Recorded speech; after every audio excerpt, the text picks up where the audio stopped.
Vote అంటారు. ఆ మాదిరిగా మేమంతా కూడా దాంట్లో ఖచ్చితంగా జిల్లా కమిటీ కూడా తెలియజేసినాము. దీంట్లో ఎవరో వాళ్ళ మాటలు రావు చెవు అని అంటే వాళ్ళు ఆ మాటలు వినొద్దండి. మనం ఏదనుకున్నామో మన ఇంట్లో మన కుటుంబంలో ఏ పని చేయాలనుకున్నా ఎట్లా అనుకుంటామో ఇది కూడా మన కుటుంబం మాత్రమే. మనందరం కూడా బాధ్యతగా ప్రతి ఒక్కరు కూడా దీంట్లో ఇన్వాల్వ్ అయ్యి ఇక్కడ ఈ బుద్ధి ఇంతమంది కాదు వచ్చే రేపు పొద్దున 500 మంది ఇక్కడ ఉండాల పిలిపిస్తే ఇది అయ్యేది ఖచ్చితంగా 1200 మందికి అయితే స్థలం. దీనివల్ల ఈ రోజు నేను వచ్చే కాదు 1200 మంది వచ్చే విధంగా మీరందరూ కూడా కొన్ని ఊళ్ళో రాకపోతే కూడా మీరు తట్టోడు అయిన వాళ్ళను మేము ఇప్పిస్తామని చెప్పి తట్టోడు అయినా కానీ తండోరు కొట్టిస్తేనే కానీ జనాలు కొట్టే విధంగా మీరందరూ కూడా కంకణం కట్టుకోవాలని చెప్పి మీ అందరికీ ప్రతి ఒక్కరికి కూడా అక్కగారు కానీ అన్నగారు కానీ తెలియజేస్తున్నారు.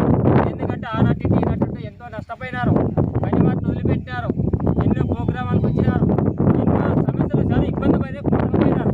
కాకపోతే నిజంగా పేదవాళ్ళకి స్థలం ఒక 2 చిన్న స్థలం రావడానికి ఎంతో కష్టపడినాము. ఇప్పుడు కూడా మన ఫలితం తగ్గలేదు. దగ్గరలో ఉండాలి. 10-15 రోజుల వరకు ఖచ్చితంగా నిర్ణయిస్తారు.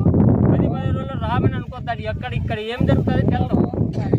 దీంట్లో చెన్నంపల్లి, చీకేపల్లి, చిగిజర్ల, చింతరపల్లి ఎన్నో గ్రామాలు 7-8 గ్రామాలు దూరం మన భద్రపల్లి మండలానికి సంబంధించిన గ్రామాలు అవన్నీ కూడా వాళ్ళు ఎంపిక చేసుకున్నారు.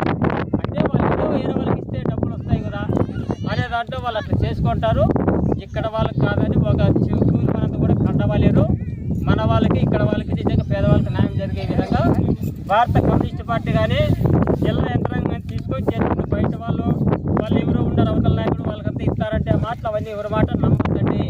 ఇక్కడ వాళ్ళకి న్యాయం జరుగుతుంది. దాంట్లో మీరు అందరూ కూడా కంకణం కట్టుకునేట్ల బాధ్యతగా ప్రతి ఒక్కరు కూడా అక్క కానీ అన్నగారు కానీ దీని మీద భారత కమ్యూనిస్ట్ పార్టీ ఏదైతే చెప్పిందో ఖచ్చితంగా పూజ తప్పకుండా మనం పార్టీ పరంగా ఖచ్చితంగా ఇవ్వగలుగుతామని చెప్పి మీ అందరికీ కూడా ప్రతి ఒక్కరికి పేరున ధన్యవాదాలు చేసుకుంటూ సెలవు తీసుకుంటాను. దీంతో భాగంగా అందరూ